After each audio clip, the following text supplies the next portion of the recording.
Sanar no siempre es fácil, pero siempre es posible. Bienvenidos a Secure Woman, un espacio para sanar, cuestionar y crecer desde la psicología y el bienestar integral. Aquí hablamos sin filtros de lo que muchos callan. Abrimos conversaciones personales que te invitan a reflexionar y a construir tu propio camino. Este podcast no sustituye una terapia psicológica. Buscamos generar conciencia y acompañarte con empatía. Recuerda, no estás solo ni sola. Comenzamos.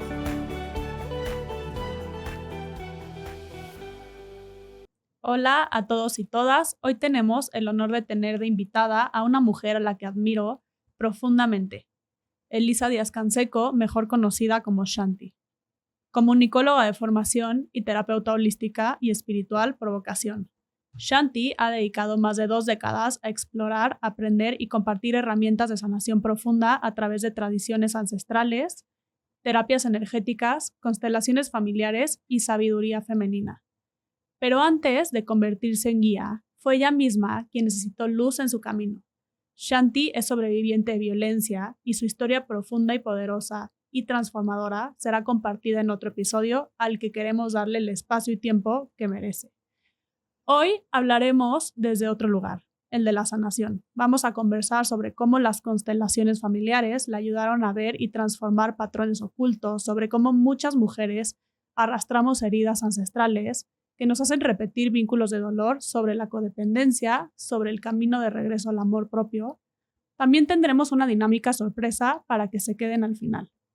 Este episodio es una invitación a escuchar con el alma. Gracias por estar aquí, Shanti. Bienvenidos a todos a este segundo episodio de Secure Woman y muchas gracias por estar aquí, Shanti. ¿Cómo estás hoy? Platícanos un poquito sobre ti, sobre tu historia. Bueno, antes que nada, muchas gracias por la oportunidad de estar en este espacio, el cual me parece maravilloso de apoyo a la mujer, a las mujeres que necesitamos guía en momentos de nuestra vida. Gracias por la introducción tan hermosa. Y bueno, ¿cómo empezar a hablar de este tema? Me encuentro hoy muy bien, me encuentro hoy contenta de estar aquí, de poder compartir, de poder aportar un poquito de la experiencia, que creo que la experiencia es lo que más ayuda a la gente. Cuando vemos que alguien ya vivió lo que estamos viviendo y cómo lo resolvió, nos da un poco de luz, ¿no? Bueno, yo sufrí violencia, pero creo que para hablar de este tema ahorita que me dices, es muy importante el ubicar que siempre lo que nos ocurre es para algo. Claro. Y entonces, cuando en lugar de decir por qué me pasa, por qué a mí, por qué yo, si decimos para qué, abrimos la puerta a un camino de una conciencia diferente.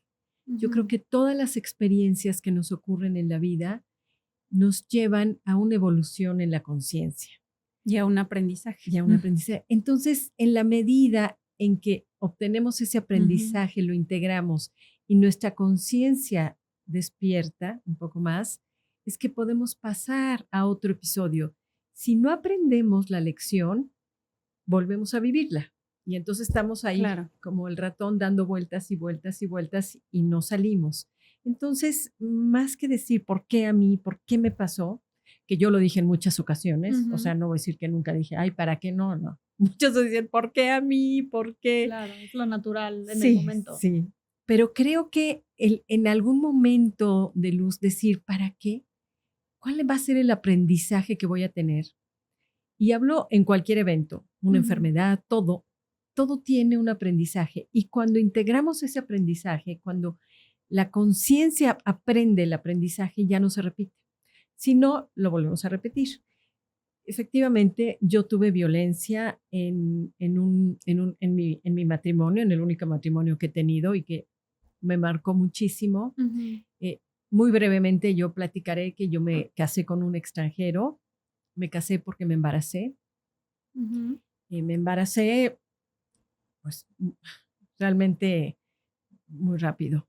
a la primera vez, ¿no? Shanti, tú eras Entonces, muy joven cuando te embarazaste y cuando te casaste. yo tenía 25 años, no era tan joven físicamente, pero emocionalmente era muy inmadura, porque vengo de una familia con un papá muy sobreprotector y una mamá también con muchos miedos. Entonces, pues me cuidaban en exceso, no me dejaban salir. Entonces yo no tuve como el desarrollo de cualquier adolescente que se va forjando con experiencias de salidas, de conocer gente. No, o sea, a mí era así, puedes tener novio en la casa con chaperón.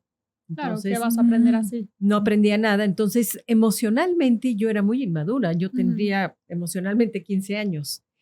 Y fue como muy fácil esto. Entonces, yo me embarazo de un extranjero. En resumidas cuentas, me caso, me voy a Francia y allá sufro la violencia. Nace mi bebé allá y allá sufro la violencia muy fuerte, pero además con el peligro de perder a mi hija, porque estando allá, o si no perderla, de que me hubiera tenido que quedar a vivir en Francia hasta que fuera mayor de edad, toda la vida, porque ya a los 18 años ella no iba a querer venir a vivir a México, ¿no? Entonces, ese fue un tema muy, muy doloroso, muy fuerte, que ya platicaré en algún otro momento. Pero en resumidas cuentas, tuve violencia física, violencia emocional, el peligro de quererme quitar a mi hija, el peligro de poder perder a mi bebé. Yo tuve que tener un juicio allá para que el juez decidiera a quién le daba la patria potestad, y de eso dependía el que yo pudiera regresar a mi país. Entonces, sí fue una violencia muy extrema, porque incluso estuve semanas sin comer, no tenía cuenta de banco, no podía porque me acababa de casar y todavía no estaban legales mis papeles, estábamos apenas en eso. Entonces, ese fue como el evento que marcó mi vida, lo marcó radicalmente, porque mi vida de una línea que tenía a esta edad, yo regreso a México, gané el juicio. Yo regreso a México a los 26 años con una bebé de 6 meses a empezar, lo cual fue muy, muy difícil. Inclusive ya en México fue difícil. ¿Por qué? Porque desde ahí me tocó vivir pues lo que yo le llamo el patriarcado. Y es esta parte en la que el hombre es el dueño de la historia, de las historias, es el fuerte. Y las mujeres, ancestralmente y en la historia, pues, han estado sometidas. Claro. Incluso ahora todavía hay mucho, ¿eh? Hay mucho sometimiento. Oye, Shanti, pero cuando tú regresas a México, tú todavía no hacías nada de las terapias ni constelaciones. Nada. Eso vino después, ¿no? Mucho después. Sí. Nada. O sea, yo había estudiado una carrera, comunicóloga. Justo cuando terminé mi carrera, yo tenía un muy buen empleo, y pasa esto de embarazarme y bueno, me voy a Francia, dejo mi empleo aquí y yo regreso a empezar a buscar trabajo y a ver cómo le hacía para mantener a mi hija. Y cuando regreso, pues empiezo a buscar trabajo en lo que era mi carrera, en comunicación, y entro a trabajar. Tuve varios trabajos, trabajé en Televisa, en varias partes, y entro a trabajar, y yo llegué a vivir a casa de mis papás. Porque en primera, bueno, ni tenía cómo mantenerme, yo había dejado todas mis cosas, toda mi ropa, todas mis cosas en Francia. Y ya venías porque con una hija, ¿no? Porque salí huyendo de allá para evitar que me quitaran a mi hija. Y entonces yo llegué a casi nada y con una hija que había que mantener. Entonces, pues yo busqué trabajo. Y bueno, me imagino que también destrozada por dentro, porque al final Claro. todo lo que habías vivido, tal vez en ese momento estabas como en modo supervivencia, pero había como todo esto que habías vivido, que muchas cosas pudieron haber sido traumáticas. Efectivamente, muy destruida por dentro, pero creo que esto a veces nos pasa a las mujeres que vivimos violencia. Entramos en este modo de supervivencia y bloqueamos las emociones, bloqueamos cualquier emoción, cualquier sentimiento, porque no nos podemos dar el lujo de caernos. Claro. O sea, en ese momento, para mí lo más importante era, a ver ahora cómo le hago para mantener a mi bebé. O sea, y esa era mi meta, ese era mi único objetivo y era lo único en lo que yo podía pensar. Entonces, las emociones se apagan. Además, en esa época yo no estaba muy conectada emocionalmente. Yo estaba siempre más en la razón. Entonces en ese momento más como no pasa aquí, no pasa nada, se cierra la llave se cierra la llave de las emociones, se cierra la llave del llanto y aquí pues me voy a poner a trabajar porque tengo que salir adelante. Entonces efectivamente no hubo ningún contacto con ninguna emoción, no hubo ningún momento de cuidarme, de apapacharme, de llorar, no. Es más, yo creo que ni lloré. O sea, fue como aquí no pasa nada y vámonos para adelante. Pero en algún momento tú decidiste empezar a tomar terapia y eso fue lo que te llevó. O sea, yo empiezo a trabajar, aparte llego a la misma casa de mis papás, muy tradicionalistas, muy sobreprotectores, pero además mi papá, pues muy en contra del divorcio, muy conservador. ¿Cómo? ¿Qué tragedia? ¿Qué drama? Entonces, eso tampoco ayudó. ¿Sentiste un apoyo de parte de tus papás cuando regresaste a México o era más como esta idea de el divorcio está prohibido? En un principio mi papá se opuso. No. Ya estando yo allá, no te puedes divorciar, aquí no entran divorciadas. Pero después cuando se dio cuenta de que verdaderamente era grave, me dijo, cuentas con todo mi apoyo. Sí, me apoyaron, él me mandó dinero. ¿Ellos en el momento supieron del abuso que tú estabas pasando allá? Ya estando yo allá, sí, pero además te voy a decir algo. Esto fue hace 37 años. Ya eran otros no tiempos. No había chat, o sea, las cartas llegaban un mes después. El teléfono era complicado, era carísimo, no había manera de hablar por teléfono. Entonces, yo no tenía dinero. Ellos se dieron cuenta porque empezaron a ver que, o sea, yo en algún momento les hablé y les dije, ¿saben qué? Me voy a divorciar. Mi papá, ¿cómo te vas a divorciar? No sabían nada. Esto está muy mal, seguramente en una posición muy patriarcal. Seguramente tú estás en un capricho y te quieres divorciar a la primera, aquí no se puede. Entonces, mi respuesta fue, qué bueno que me dices que yo no puedo llegar a tu casa porque así ya me divorcio y me quedo en Francia. Pues cuando oyó eso dijo, ¿qué está pasando? Claro. Y entonces en ese momento, pues ya les comenté muy rápidamente, porque era carísimo el teléfono, que estaba muy mal la situación, que les platiqué un poquito cómo estaba todo el tema y entonces ya se preocuparon. Y después ellos intentaban hablarme y no podían comunicarse conmigo. Entonces fue cuando ya se preocuparon y me dijeron que no me preocupara, que me apoyaban. Y sí me apoyaron. Ya de hecho ellos estuvieron muy en contacto con Relaciones Exteriores para ver cómo podían regresarme. Yo acudí al consulado mexicano allá en Francia. Ellos sí me ayudaron muchísimo, la verdad. Híjole, fue invaluable porque ellos me asesoraron. Me decían, no, en Francia les quitan a los hijos, ten cuidado. Ellos me orientaron muchísimo. El canciller allá me apoyó muchísimo. Y entonces, a través de Relaciones Exteriores, mis papás me pudieron enviar el dinero a Francia. Para regresar. Para poderme regresar, porque yo no tenía cuenta allá, no tenían ni cómo mandarme dinero. Por eso sufrí hambre de no tener que comer y situaciones muy, muy duras, ¿no? Y mis papás en ese momento tampoco me podían mandar dinero, porque ¿a dónde lo mandaban? Fue una situación muy complicada. Y tú estabas también en una situación como de aislamiento, de control, de violencia económica, no tenías amigos allá. Pero también es cierto que la vida protege, algo protege. Porque sí, yo llegué y no tenía conocidos allá, ni familia, ni amigos, ni nada. Mi hija nace y es cuando se detona todo esto. Pero conocí gente, justo en el momento en que necesitaba, conocí gente, mexicanos que me ayudaron. Que sí me contuvieron emocionalmente.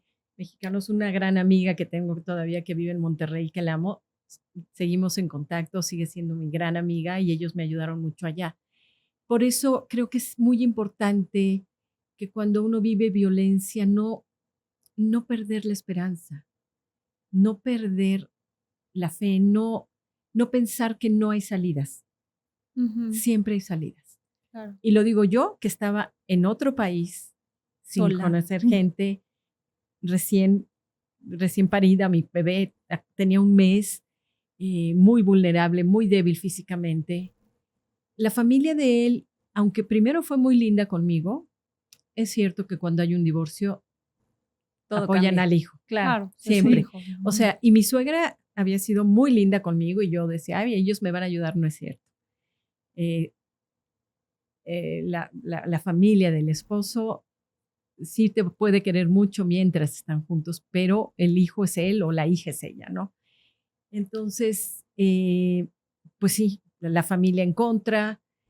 Sí, tenías todo en contra en ese momento. Todo en contra. Y cuando por fin puedes regresar a México, regresas siendo más que Shanti, Elisa, porque en ese momento Sí, te era decían Elisa. Elisa, que es tu nombre. ¿Y cómo es que empieza como todo este proceso a convertirte justamente Shanti, que Sí. es alguien que ya está mucho más trabajada internamente, que ha podido sanar todas estas heridas? ¿Cómo es que empieza todo esto? Porque yo llego y pues llego a la familia patriarcal, en la que lo primero que me dijeron, aquí no va a haber libertinaje, aquí te vamos a cuidar a la niña para que trabajes, no para que salgas. Entonces, de entrada, pues ya fue así como, y sí queda, yo en esa época era muy católica, muy católica, y también recibí rechazo de la religión. O sea, tache. O sea, tú ya no eres la misma. Por haberte divorciado.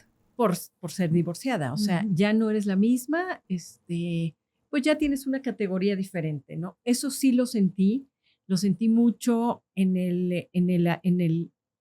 la religión, en los grupos que yo tenía. Mis amigas sí me acogieron, pero ellas ya se casaron y ya tenían su vida. Entonces, aunque nunca me hicieron ningún rechazo, como que ellas pues tenían una vida con un esposo y yo era madre sola. Es difícil encajar y es real, ¿eh? Y la mujer que ya está sola ya no encaja con parejas. Ya no. Sí, es difícil. Es difícil, ya no. Entonces, pues también aquí me encontré como con mis grupos de antes, pues yo no encajaba. Muchos estaban casando, estaban muy contentas y pues yo estaba con mi tragedia. O sea, tú te dedicabas al trabajo y llegabas y cuidar a tu hija sí, y ya no salías. Sí, porque mi mamá, también muy rígida, yo recuerdo, y eso es algo muy importante, la familia a veces, yo creo que la familia es cómplice de la violencia en la mujer, la verdad. ¿Tu familia o ambas familias? Ambas familias, yo creo que sí. La familia de él, por ejemplo, la mamá de él, o sea, me dijo, ay, te pegó por tu culpa. Y yo, sí, claro. Oye, pero nos comentaste que en algún momento tu mamá también. Mi mamá estuvo también. Mi mamá en tu contra en algún momento. Mi mamá estuvo en contra mía. Y ya cuando después se dio cuenta y como que ya no tenía cara para verme, pero esa rigidez, ese tache de eres divorciada y además con una hija, o sea, es muy fuerte. Y que de cierta manera hace que entonces como mujeres nos hagamos estas creencias colectivas de hay algo mal en mí, si me divorcié, sí, claro. Si me pegaron o si fui víctima de violencia, tal vez yo lo causé, porque a lo mejor viene desde mucho antes, ¿no? Desde muchas creencias colectivas. Que no hemos como aclarado que obviamente la violencia no solamente le pasa a la mujer, también le pasa al hombre. También le pasa al hombre, ¿eh? Específicamente ahorita, justo hablando de este caso, creo que en general nos podemos llegar a hacer esas creencias.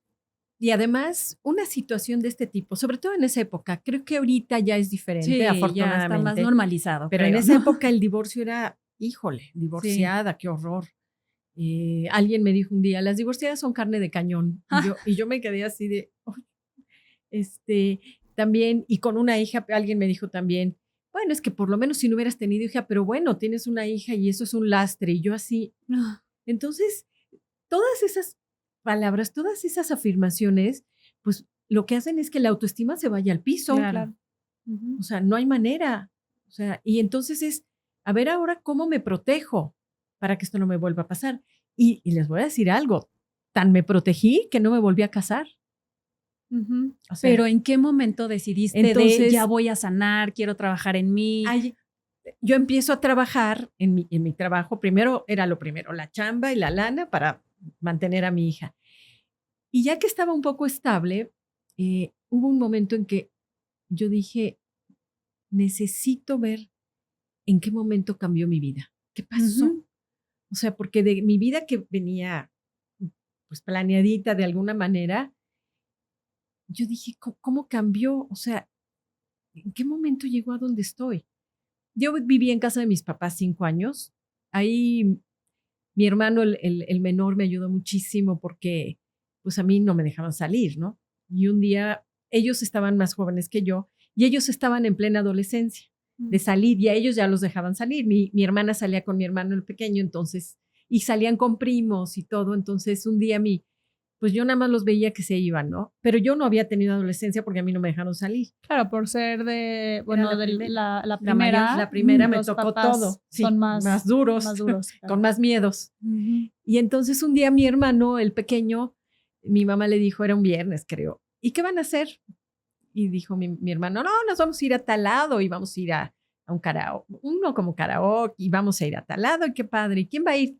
Pues los primos, los amigos, y dijo Araceli, mi hermana, Elisa y yo. Y mi mamá volteó y dijo, no, ella no puede salir. Y mi hermano volteó y dijo, ¿cómo que no puede salir? ¿Por qué no puede salir?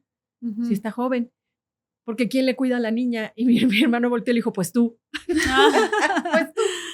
Y entonces. Pero está cañón, porque entonces toda tu juventud no pudiste salir. Sí. Y entonces Y ya luego tampoco. después tampoco. Tampoco. Porque tenías que ser responsable. Tenía ¿no? una hija a la que tenía que cuidar y Ujú. además ya ni modo, ya había fracasado, entonces ya mi vida se tenía que quedar pues Como en el madre soltera cuidando a su hija. en el sí. castigo Sí, total. exacto.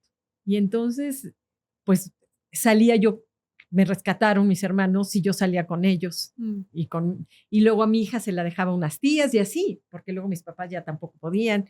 Sí me apoyaron, mis papás sí me apoyaron, sí la cuidaron, pero esa parte de emocional ellos no la pudieron manejar. Claro. O sea, sí la cuidaron, sí amaron a mi hija, sí recibí ese apoyo, pero en el apoyo que no recibí de ellos, porque no lo podían dar, porque vienen de una situación también patriarcal, con Claro. otras creencias. O sea, para ellos yo sí era una vergüenza. Ujú. Sí fui una vergüenza. O sea, sí fui y mi papá me lo dijo un día, que el golpe más duro que había recibido en su vida era mi divorcio. Y como 7 años después me dijo, no he podido superar tu divorcio. Y yo me quedé así, me boté de risa y le dije, qué pena me das, papá. O sea, Porque hubiera preferido que hubieras seguido viviendo en una No. relación tóxica. No, no. Pero él lamentaba que no me hubiera casado con alguien que me hubiera claro. tratado bien. Entonces, Sí, para ellos el fracaso viene desde que viviste violencia, ¿no? Sí. O sea, desde que tuviste que pasar por esa situación, como si hubiera sido algo que hubieras elegido Sí. o si hubieras elegido mal, ¿no? sí. Entonces, y él no lo podía superar y le dije, ay, papá, qué pena me das porque pues, el divorcio es mío y pues yo ya lo superé, pero bueno, pues le dije, pues quédate con tu dolor, a ver Ujú. cuánto tiempo te dura. Y yo Pues creo que sí. eso lo hizo como recapacitar, pero él después se aventó un comentario un día que yo dije, qué horror. Dijo, es que si mi otra hija se divorcia, me suicido. Eso y yo dijo, dije, ok. eso. Y entonces dije, ¿Y se divorció? no, por supuesto que no. No, mi hermana no puede con el divorcio. O sea, yo dije, ya le quitó la posibilidad de liberarse de alguien que no la trate Claro. bien. Qué horror. Pero son como esas creencias que tenía esa gente. O sea, estamos hablando de una generación, Sí. pues mis papás ya murieron, los dos, que además no tuvieron terapia. Ellos no tuvieron ningún Claro. tipo de trabajo. Entonces, son las creencias que había en esa época. Pero esas creencias las traemos nosotras todavía, están en nuestros genes, en nuestro código genético. Así como heredamos el color de cabello, el color de ojos, heredamos también las emociones de nuestras Ujú. ancestras, de nuestras abuelas.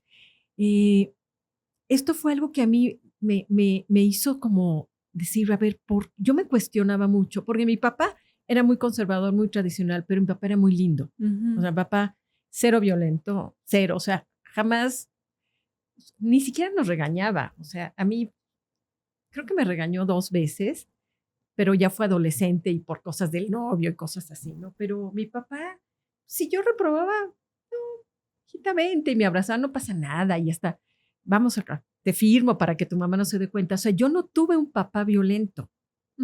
Eso fue lo que a mí yo decía, ¿de dónde yo ¿Cómo fui a terminaste en buscar? una relación? ¿Por qué yo atraje a un hombre violento cuando no es el ejemplo que yo vi en mi casa?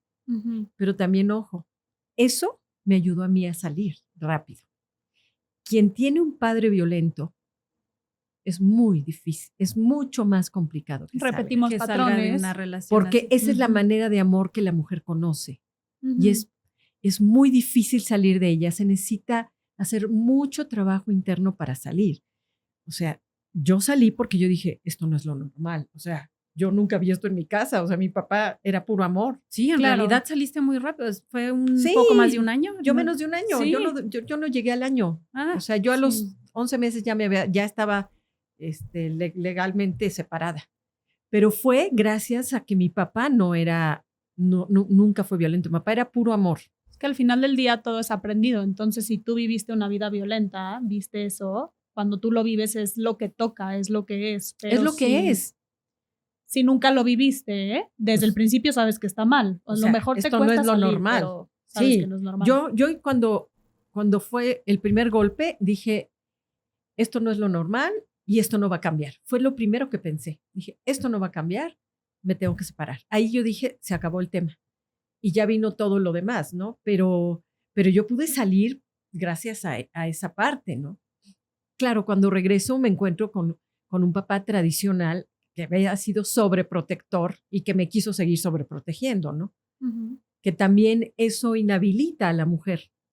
Cuando tú sobreproteges a alguien, no lo dejas crecer. Y entonces no le das las armas para que pueda salir. Y obviamente, bueno, a los 5 años, yo me esperé en casa de mis papás 5 años y a los 5 años se acabó y ya me fui a vivir sola porque ya entré a terapia.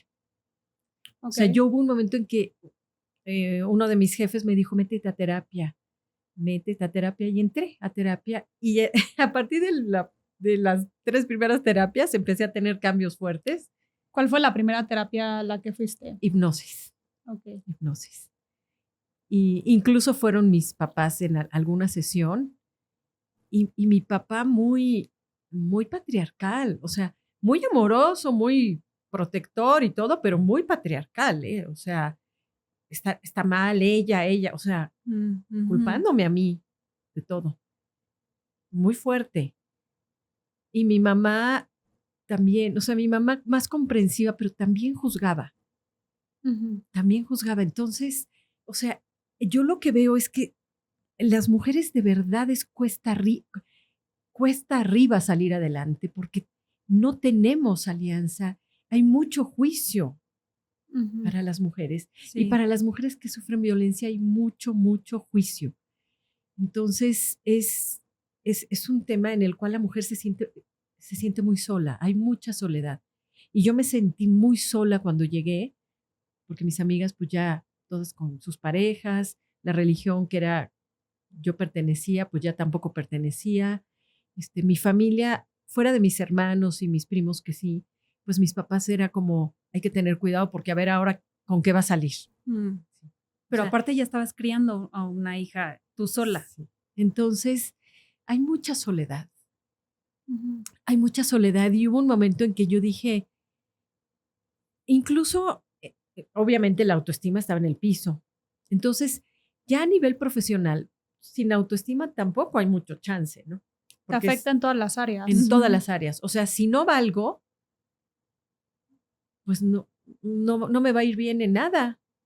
O sea, obviamente, imposible que yo pueda tener otra pareja que me quiera. Imposible que me vaya bien en el trabajo porque soy madre sola y porque tengo una hija y porque no valgo. No soy capaz. No soy capaz. Entonces, aunque yo tuviera muchos estudios, lo que fuera, mi autoestima no daba para que me fuera bien. Claro. Eso es definitivo. Entonces, pues cuando entro a terapia, yo empiezo a tener cambios. Me da risa, pero uno de los cambios que tuve, porque mis papás no me dejaban salir más que con mis hermanos, pero yo de repente pues no había vivido, yo quería salir. Y entonces yo empiezo de repente, ya en otro trabajo, me empiezan a invitar y mis amigos eran lindísimos, porque yo les decía, es que no puedo porque no tengo quien me cuide a mi hija. O sea, con mis hermanos sí me la cuidaban, Pero si yo ya quería salir con alguien más, no. Mm. Y entonces todos eran de mi edad y éramos jóvenes y todos eran solteros. Entonces, oye, vamos. Y yo, es que no tengo quien me cuide a mi hija. Pues tráete la niña. Y entonces, sí. Ahí va tu hija. Y entonces un día yo llegué, no tenía coche tampoco, y me llevaron hasta mi casa, que era lejos. Y yo llegué y me dijo, mi mamá, era un viernes, me dijo, ¿qué pasó? ¿Ya llegaste? Sí, voy a ir a una cena. Y me volteó a ver así como diciendo, ¿cómo? Me dijo, no. Le dije, sí, voy a ir. Están mis amigos esperándome afuera. ¿Y quién te va a cuidar a la niña? Le dije, nadie, me la voy a llevar. Y entonces quedó así, le dije, así que te vienes y nos vamos a la fiesta. Y me iba yo y me llevaba a mi hija. Y así estuve mucho tiempo llevándome a mi hija con ellos, que les agradezco en el alma porque me volvieron a inyectar vida. Claro. Y me hicieron ver que, bueno, no pasaba nada. Y entonces ya uno le daba el biberón, ya otro le daba la papilla. Y yo dije, bueno, pues sí puedo volver a vivir. Claro. Sí, empezaste a tener otra vez un apoyo. Una vida, a socializar. Ajá. Y aquí ya estabas tomando tu terapia. Todavía no. Ah, Cuando ya entro a terapia, pero yo obviamente me sometía mucho. Y llegas a las 11 o 12, ¿no? Con todo y niña.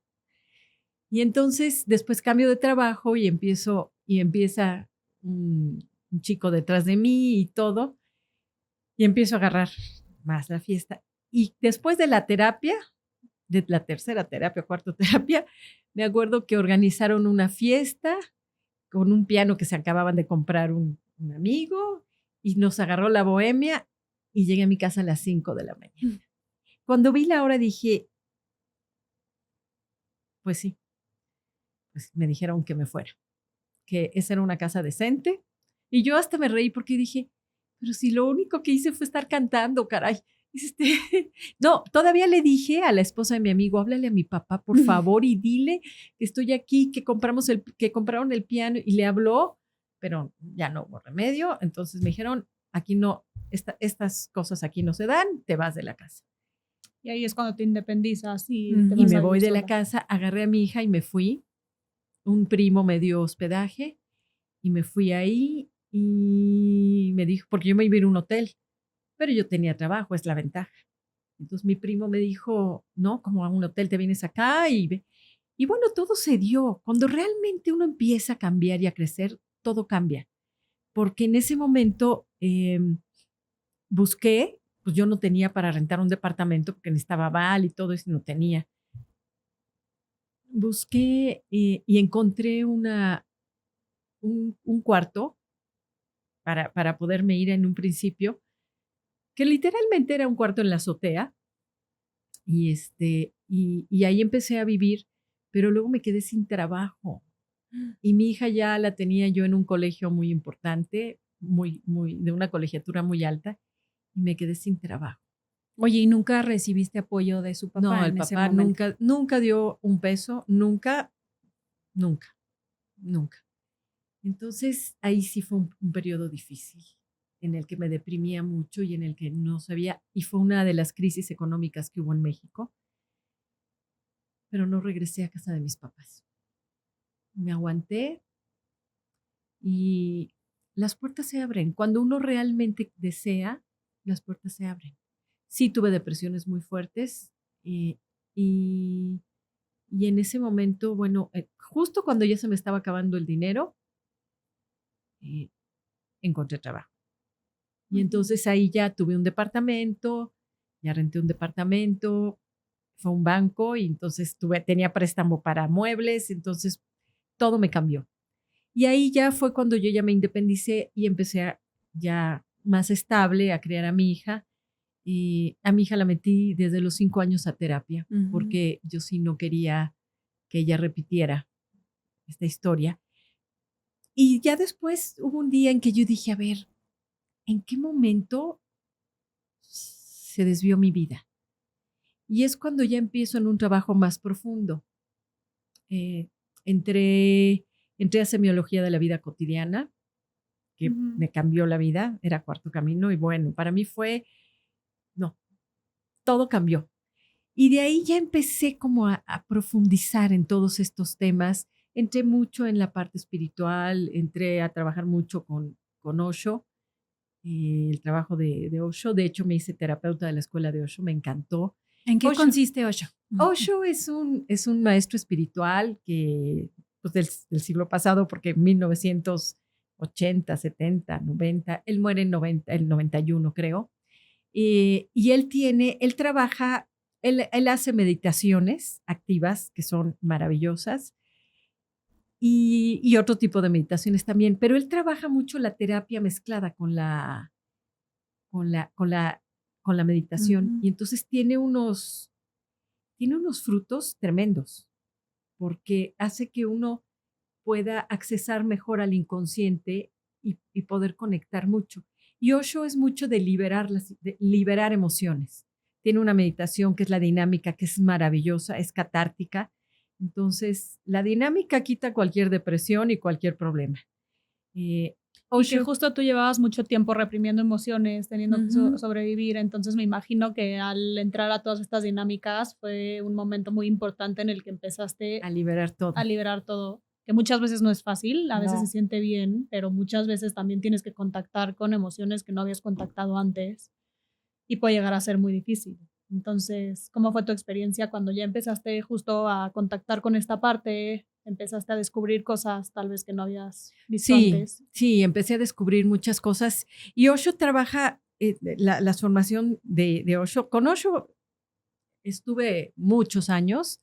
Bueno, Osho es la persona, él es hindú, él ya había muerto, de hecho, cuando yo inicié con él, pero él dejó muchos maestros, ¿no? Yo estuve con trabajo de Osho que fue maravillosísimo, fácil, más de 10 años. Y me cambió la vida. O sea, de repente fue, wow. Osho nos ayuda a conectar con el amor mucho, pero tiene una sanación muy profunda. Entonces, de hecho, cuando se da la oportunidad de ser terapeuta de la escuela de Osho, dije, sí, esta técnica, estas técnicas, pero él toma como todas las técnicas, hipnosis, constelaciones, muchas técnicas, y se crean unos talleres, hay unos talleres que se hacen en el cual mezclas técnicas terapéuticas y además se mezclan las meditaciones, y las meditaciones son la clave. Entonces, porque sacas el dolor y todo, pero hay una contención.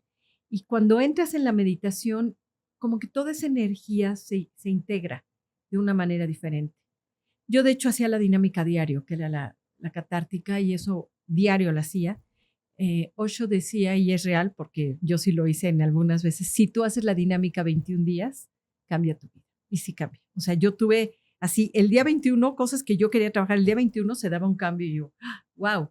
Entonces, yo empiezo en ese momento con esta parte de las técnicas espirituales y eso me cambió. Y eso me llevó a volver a reconectar con mis papás, porque yo, obviamente, cuando yo me salgo de casa de ellos, yo me salgo muy enojada y les dejé de hablar. Aunque mi hija sí los veía, ¿no? Pero yo así como de lejecitos. Y con las técnicas, con todo este trabajo, reconecté con ellos. De hecho, ellos después llegaron a ir a meditaciones conmigo, de Osho, los dos. Entonces, y ya después, a mí me ocurre algo muy curioso. Ya dentro de este trabajo en el que trabajaba mi papá y mi mamá, yo decía, a ver, sí, vengo de una familia muy conservadora, muy patriarcal, pero ¿qué pasa? ¿Pero Osho trabaja también a nivel ancestral? Bueno, algunos, es que Osho formó a las personas en diferentes técnicas. Entonces, cada maestro tiene sus técnicas. Y algunos de sus maestros sí trabajaban constelaciones. Yo hice algún par de constelaciones y hubo un momento en el que yo dije, ya, o sea, el rompecabezas no cuadraba. O sea, sí, ya había sanado, ya había procesado varios temas, pero yo decía, algo no me cuadraba. Ok, sí, una mujer que sufre violencia en su casa repite la violencia con una familia, con su pareja. Yo decía, pero ¿en qué momento? O sea, pero yo no sufrí violencia con mi papá. O sea, ¿por qué yo elijo un hombre que me golpea físicamente? Yo no entendía, yo decía, ¿de dónde viene esto? Y ahí es cuando, porque también entré a grupo de codependencia. A grupo de codependencia, que eso es muy importante. Ahí yo me di cuenta de la adicción al sufrimiento. Es una adicción, así como la adicción al alcohol, está la adicción al sufrimiento, ¿no? Y la adicción a las parejas, a las personas y a las parejas que nos maltratan. Entonces, yo ahí sí ya no me cuadraba el rompecabezas. Yo decía, ahora sí ya no entendí. Mi papá no es violento, o sea, yo no vi violencia en mi casa porque yo elijo un hombre violento.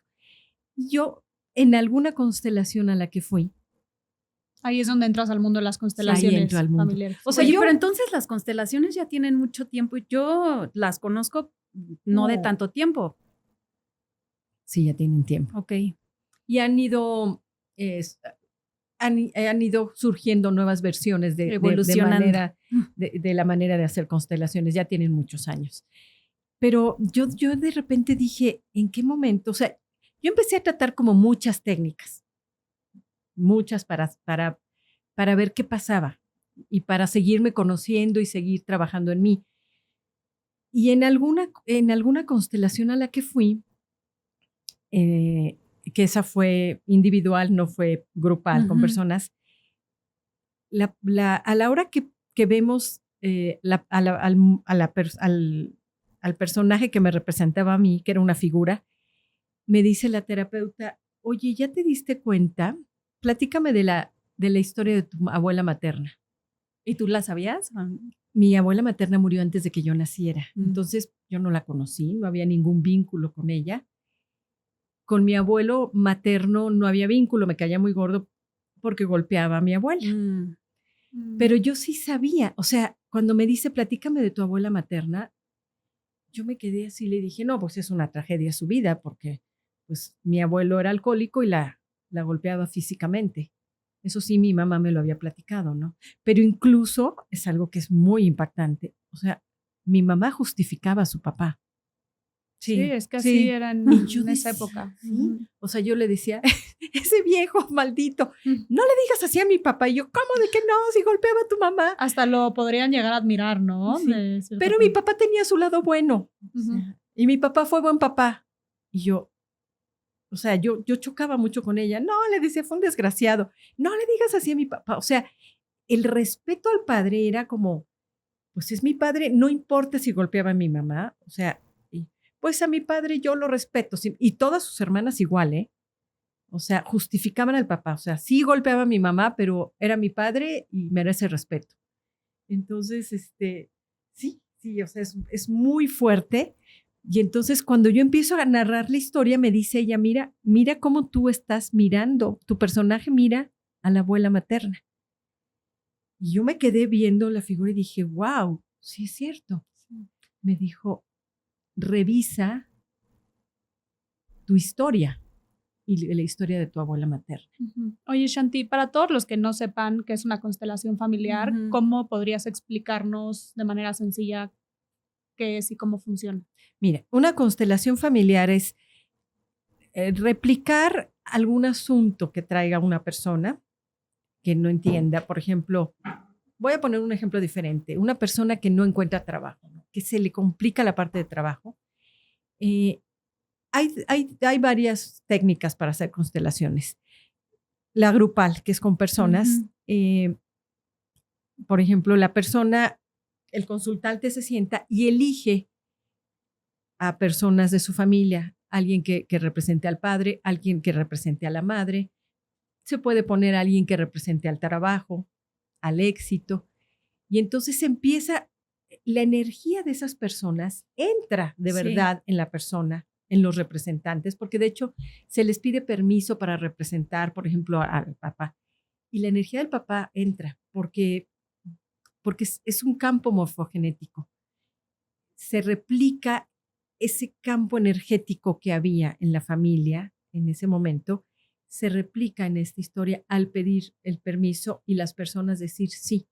Se abre el mismo campo, entonces empieza a bajar una cantidad de información muy impactante que la persona, que el consultante dice, es que sí, así era mi papá o así. Y los representantes empiezan a decir y lo se que están mueven sintiendo, en lugares estratégicos. Y empiezan a decir, por ejemplo, qué sienten en el cuerpo.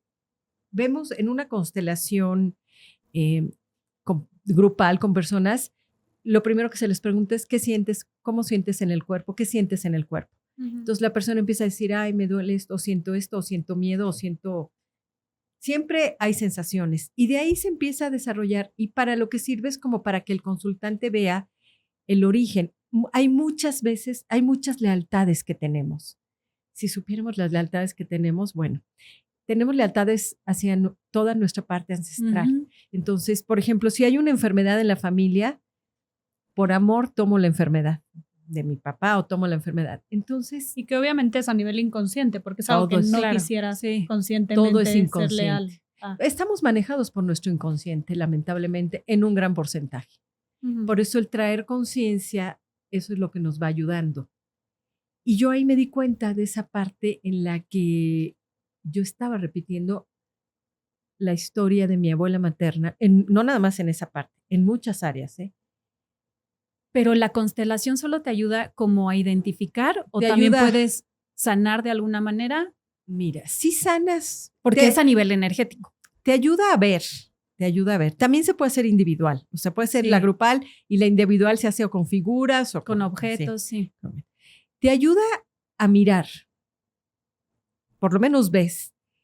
Sí puede haber algún cambio, pero yo creo que la persona tiene que trabajar también y realmente desear hacer el cambio, porque a veces cuesta trabajo. Por ejemplo, yo hacía constelación y mi vida no cambiaba. Yo decía, las constelaciones no sirven. No, las constelaciones sí sirven, pero hay tantas resistencias inconscientes o a veces la lealtad no se corta totalmente y hay que hacer trabajo con diferentes técnicas.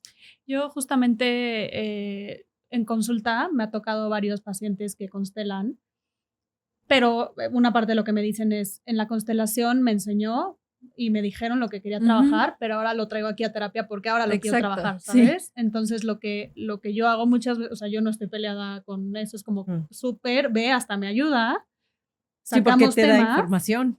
Sacamos temas, información y ahora sí, de estos temas, ¿cuál quieres trabajar primero? Y ya le dedicamos varias sesiones y varios trabajo a eso que salió en la constelación, trabajarlo más profundamente. Que creo que luego es un error pensar que vas a una constelación y ya sales sanada, ¿no? Creen que es la vida. O sea, la gente piensa que constelación es magia.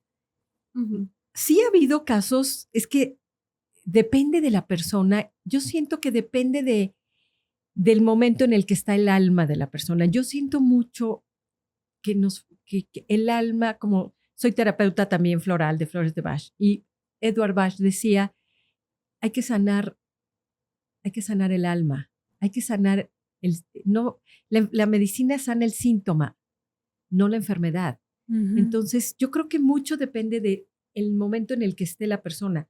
Ha habido constelaciones que sí, en una se resuelven, pero es porque ya la persona estaba lista para que se resolviera. Claro. Pero eso no quiere decir que, y por eso mucha gente dice, ay, es que con la constelación te ahorras años de terapia. Sí, dice. No, o sea, puede ser que si ya estaba listo para que se sanara, sí, la constelación puede ser un detonante, pero de que en una constelación vas a resolver toda tu vida, pues. Es un trabajo detrás y profundo y mucho esfuerzo. Mucho esfuerzo. Sanar requiere esfuerzo, no va a ser algo. Y además, siempre hay temas que sanar. Sí. Yo creo que si estamos encarnados, van a salir temas y temas de aquí hasta que nos vayamos de este plano. Por lo menos eso lo veo yo. Yo tengo 27 años y he trabajado con y sigo sanando y siguen saliendo cositas que no, porque nos sanamos a nosotros, sanamos a nuestra descendencia, vamos sanando también el linaje. O sea, hay tanto ahí. Y después y también hay una parte energética, que también es importante hacer un corte energético. Hay personas que terminan una relación, ya no se quieren, y no pueden, y entonces las energías también se juntan. Entonces son muchos cuerpos los que tenemos. Tenemos un cuerpo emocional, un cuerpo físico, un cuerpo mental, un cuerpo energético. Entonces, a veces trabajamos un tema con la mente, pero hay que trabajarlo porque también se quedó en el cuerpo. Por eso existen las terapias también corporales. Osho trabaja mucho con el cuerpo. Hay que trabajar también con la parte energética. O sea, son muchos cuerpos, las emociones. Entonces, es un trabajo muy, muy amplio, ¿no? muy amplio. ¿Qué es lo que nos platicabas que manejas tú en tus terapias y en tus constelaciones que son diferentes? Sí, yo ya me fui, yo me metí mucho a las tradiciones ancestrales también, porque yo estaba en terapia y no sanaba, ya no ese tema, otro. Hasta que pues entré a la tradición celta y en un ritual liberé un apego. Y yo dije, ay, ya me gustó esto. Entonces, por ejemplo, también esa parte de la psicomagia también ayuda, el hacer rituales.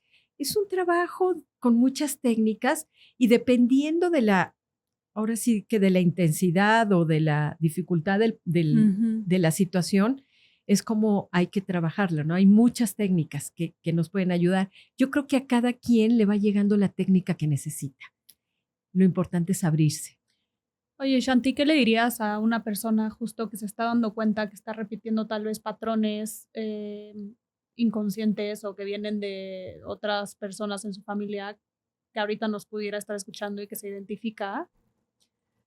Yo creo que cuando ya nos damos cuenta de que sí traemos ya ese patrón, por ejemplo, mucho a veces de carencia, ¿no?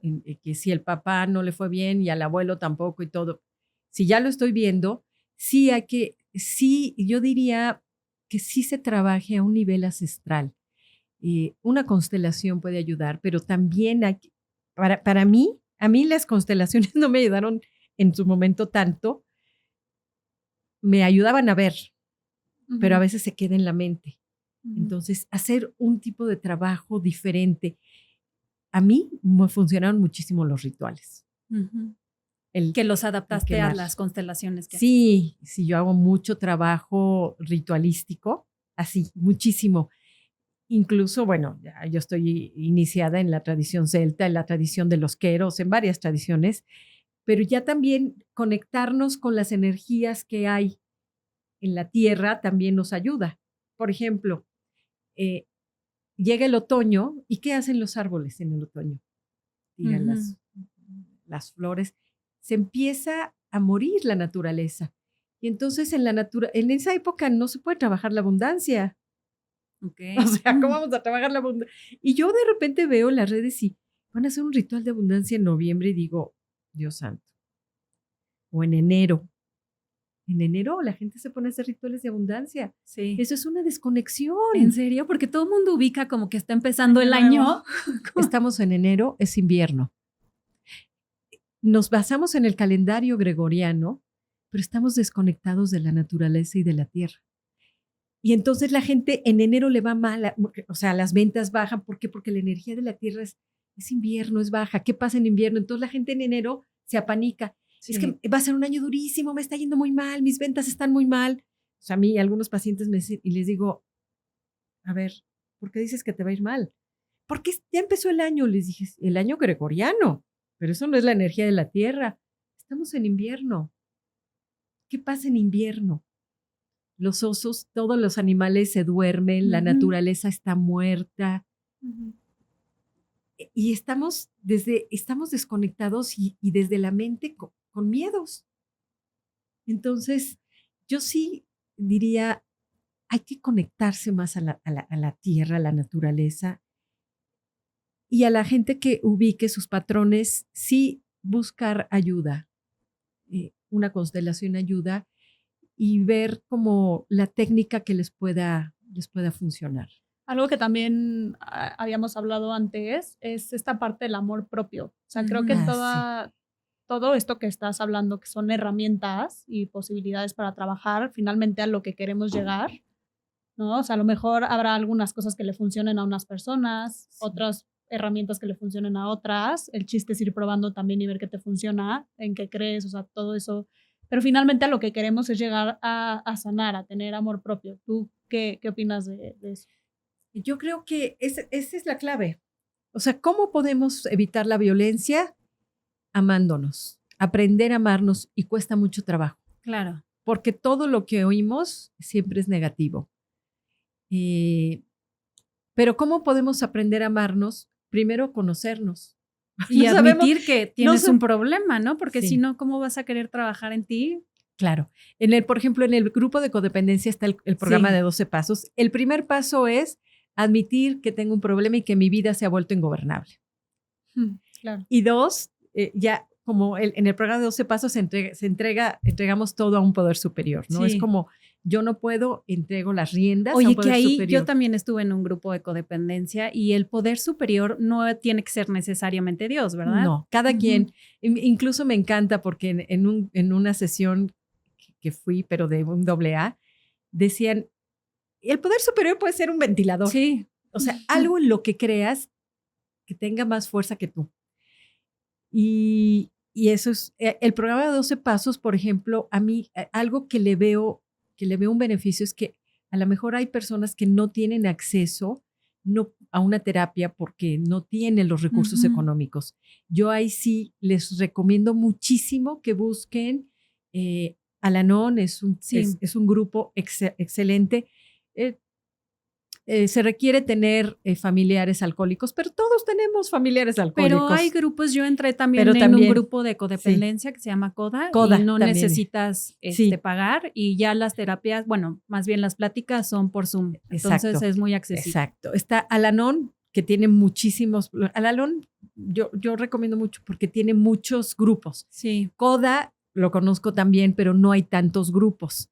Entonces, cualquiera de esas dos opciones es una excelente opción para empezar a trabajar, porque lo que se trabaja en esos grupos de codependencia es justamente el mirarnos a nosotros y no estar viendo al otro. Porque siempre decimos, ay, él, no, mejor me veo yo, ¿no? Ellos dicen mucho que cuando tú señalas al otro, con este dedo te señalas a ti. Entonces, creo que esa es una excelente opción para la persona que no tenga recursos económicos para pagar una terapia. Un grupo de codependencia, que puede ser CODA o Al-Anon, es una excelente opción para sanar. Aparte también creo que está muy bien como darte cuenta de que hay muchas personas que están pasando por lo mismo que tú. Claro. Y yo, por ejemplo, me imaginaba pues mujeres, ¿no? Y en el grupo también se conectan muchos hombres. Muchos, sí. Muchos hombres. Y jóvenes y ya adultos y personas que llevan muchísimos años ya trabajando en este tema y ahí siguen, ¿no? Entonces es como muy interesante ver todo este panorama de personalidades. Algo que me gustaría también aportar, que creo que es muy importante. Cuando las mujeres sufrimos violencia, nos victimizamos. Y entonces caemos en el arquetipo de la víctima. Pobre de mí. Y la víctima es quien tiene menos energía para salir adelante. Entonces, no está mal expresar el dolor, sí. Sí, creo que es muy importante. Sí siento, sí me duele, sí me dolió.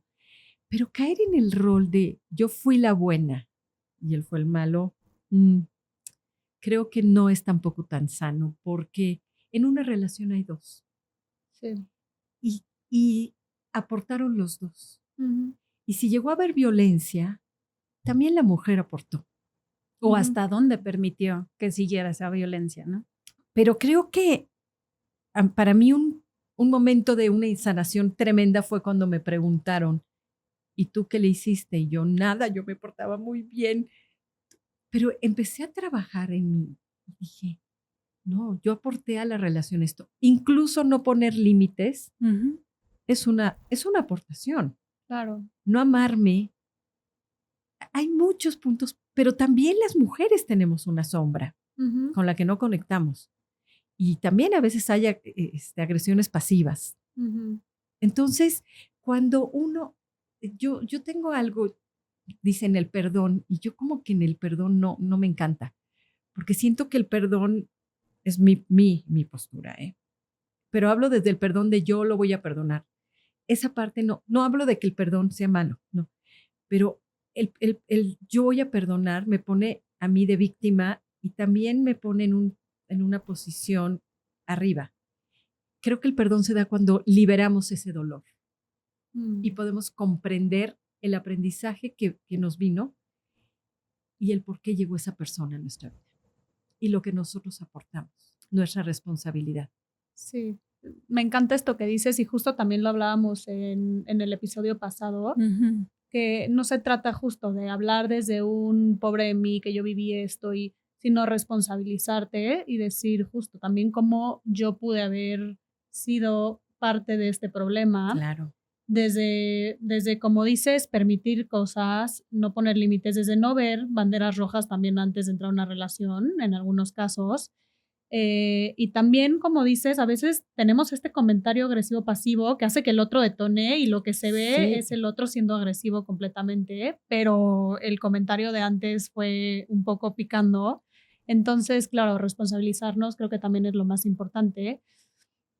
Y bueno, además de esto, no sé si haya como algo que, así un último comentario que tú quisieras como decir. También tenemos como una dinámica pendiente que podría estar padre. Bueno, lo que decía, para amarnos tenemos que conocernos. Este es el trabajo. Y aceptarnos. Creo que esos 3 puntos, conocernos, aceptarnos y amarnos, es la gran sanación. Y eso va a hacer que podamos poner límites sanos, porque a veces ponemos unos límites que, ay Dios. Ujú. Y eso va a hacer que si nosotros no nos amamos, nadie nos va a amar. ¿Cómo nos van a amar? Si nos juzgamos, si nos maltratamos, vamos a recibir maltrato. Entonces creo que si empezamos con ese trabajo, tenemos posibilidades de tener una vida mucho más sana, mucho más plena y de atraer gente también que nos aprecie, que nos valore. Y para mí el perdón es eso, es liberarnos de ese dolor y es a la medida en que yo me amo, también voy a poder amar a los demás. Y también voy a poder ser empática. Osho decía, me encanta, Osho decía, detrás de todo tirano hay un niño muerto de miedo. Cuando podemos ver también la historia de nuestro perpetrador, de nuestro violentador, nos damos cuenta del gran dolor que tuvo y de que también sufrió violencia. Entonces, lo único que puede dar es violencia. Claro. Y podemos entonces liberarnos más y decir, no podía dar más, como a veces nuestros padres no pueden dar más, nuestros hermanos. Y podemos entonces vibrar en una armonía, en un amor.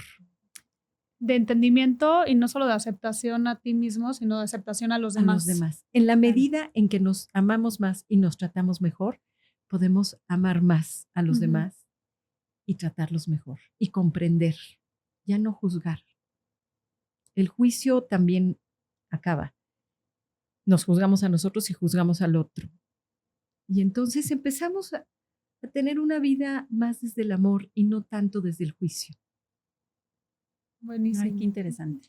Me encanta. Muchísimas gracias por compartir todo esto. La verdad es que ha sido muy útil. Y bueno, vamos al pequeño ejercicio. Me gustaría... al ejercicio. Vamos a conectar un poco con esa parte de nosotros. Vamos a respirar profundo. Les voy a pasar un tip que se ayuda mucho, que lo pueden hacer incluso antes de dormir.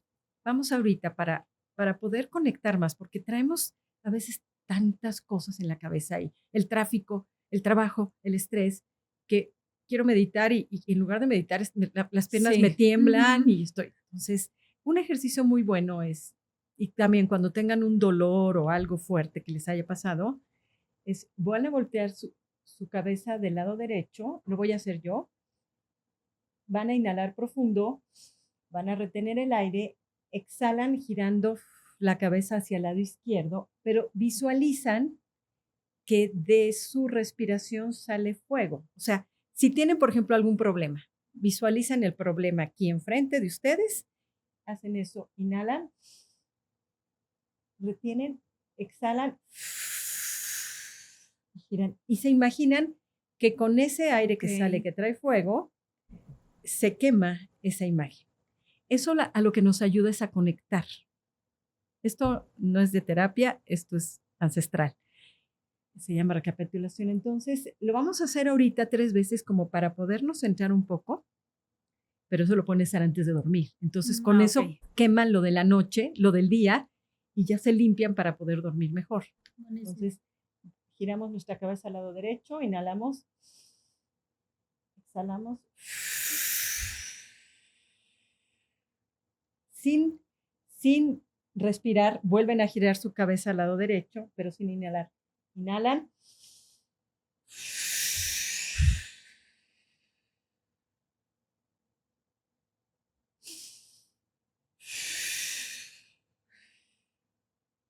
Y ahora sí,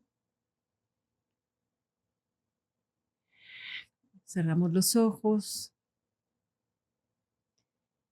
y conectamos con nuestro cuerpo. Vemos qué sensaciones hay en el cuerpo,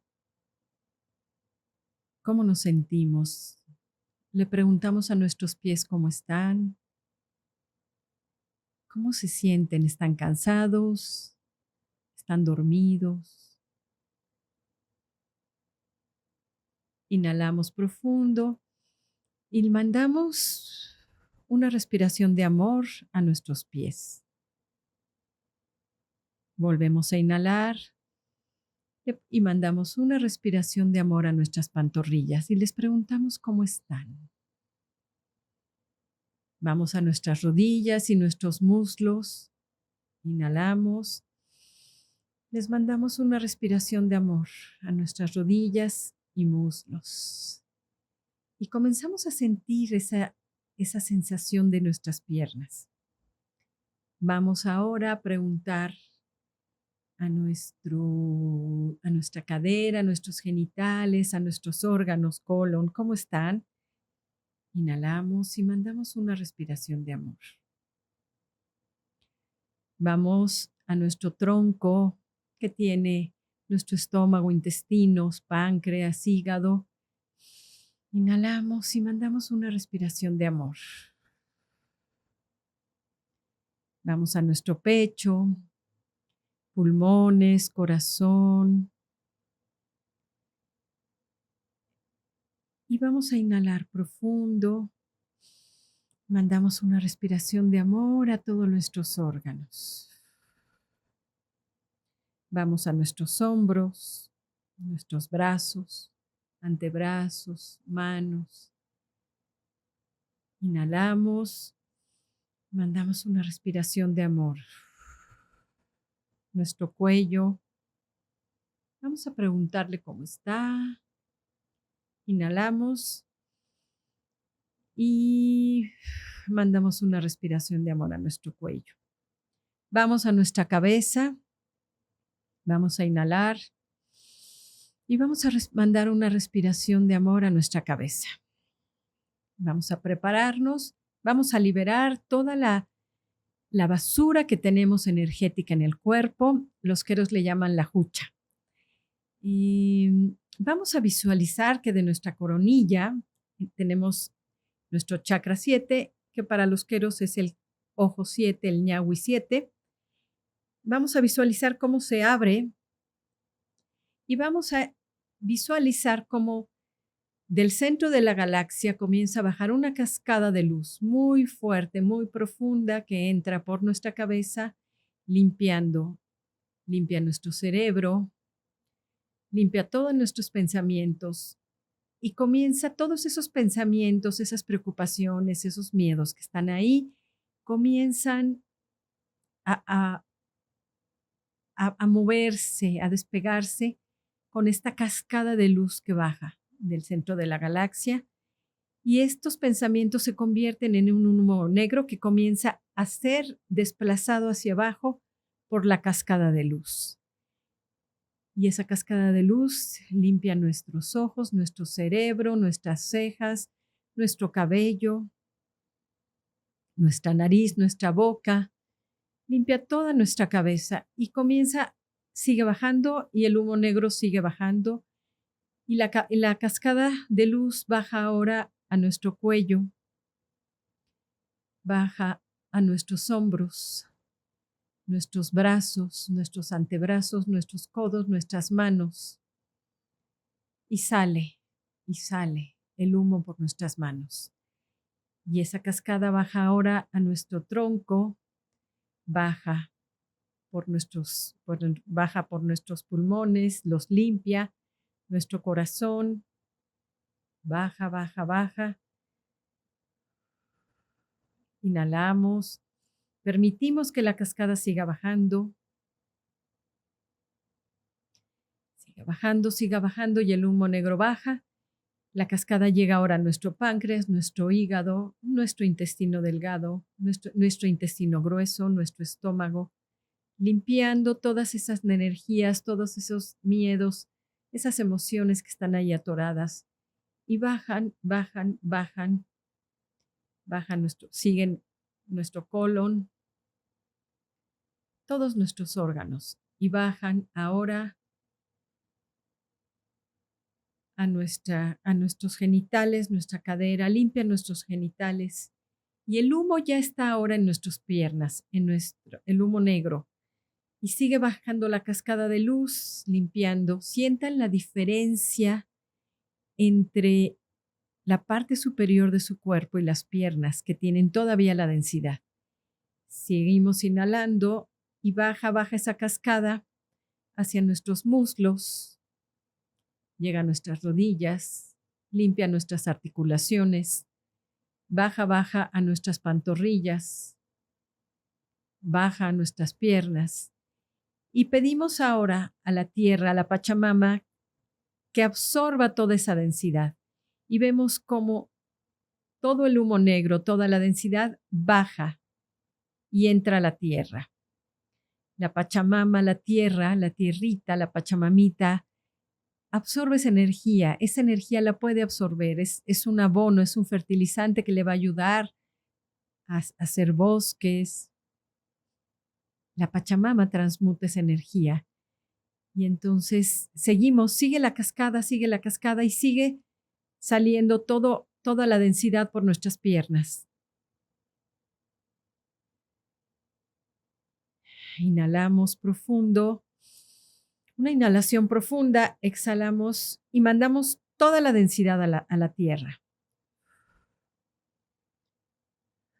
Y ahora, de nuestras piernas, estamos ahora con toda la energía cósmica que ya nos ha limpiado. Pero estamos encarnados, entonces necesitamos también la energía de la tierra. Y de nuestros pies vamos a visualizar que salen raíces que se conectan al centro de la tierra. La energía cósmica sigue saliendo y ya estamos completamente con energía cósmica. Pero ahora estas raíces nos van a conectar al centro de la tierra, ya están conectadas, y vamos a pedirle a la tierra que nos dé su energía. La energía de la tierra, que es fuego, nos va a dar la fuerza, el empuje para salir adelante, para seguir, para actuar, para hacer todo lo que necesitamos hacer. Entonces, inhalamos profundamente y vemos cómo del centro de la tierra sube esa energía por las raíces, por nuestro cuerpo, sube por las raíces, llega a nuestros pies y comienza a subir a nuestros pies. Empezamos a sentir cómo esa energía de fuerza sube a nuestras pantorrillas, sube a nuestras rodillas, sube a nuestros muslos, llena nuestras piernas. Es una energía de fuerza y sube ahora a nuestras caderas, genitales, sube a nuestro tronco, comienza a darle vida, fuerza a nuestros órganos, colon, estómago, páncreas, hígado, intestino delgado, intestino grueso. Sube, llena nuestro tronco, sube también a nuestra sangre, nuestra columna. Sube, llega a nuestro corazón, pulmones, llega hasta nuestros hombros, baja por nuestros brazos, llega hasta nuestras manos y ahora sube a nuestro cuello, sube a nuestra cabeza, inhalen profundo y ahora esta energía de la tierra va a salir por nuestro chakra 7, por nuestro ojo 7 de la cabeza y sale hacia el centro de la galaxia. Y con esto hacemos el intercambio de las dos energías. Vamos a dar 3 respiraciones para cerrar nuestro ojo, pero no vamos a abrir los ojos. Nuestro ojo 7, nuestro chakra 7, vamos a inhalar profundo una vez. Conectamos con estas dos energías. Dejamos que siga saliendo la energía de la tierra. Inhalamos una segunda vez. Inhalamos una tercera vez. Retenemos, cerramos nuestro ojo 7, nuestro ojo de la cabeza. Y ahora, ya más equilibradas energéticamente y emocionalmente, equilibrados. Vamos a conectar con nuestro corazón y vamos a ver con toda honestidad qué tanto nos amamos. Pregúntale a tu corazón, ¿qué tanto me amo? ¿Qué tanto te cuido?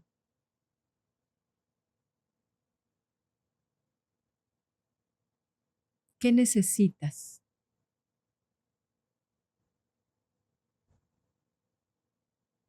Escúchenlo. ¿Qué necesitas en este momento?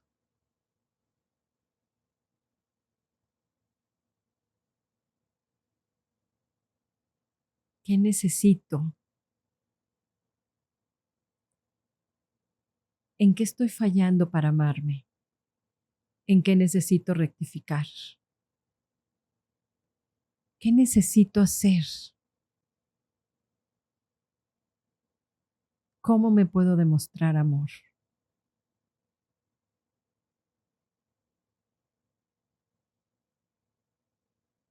Y desde el fondo de su ser van a frotar sus manos. Se van a dar un abrazo. Y si lo desean, pueden hacerse la promesa de dar un primer paso para incrementar su amor. Y lo que hoy les pidió su corazón hacer, pueden hacerlo ya. Ese es el primer paso.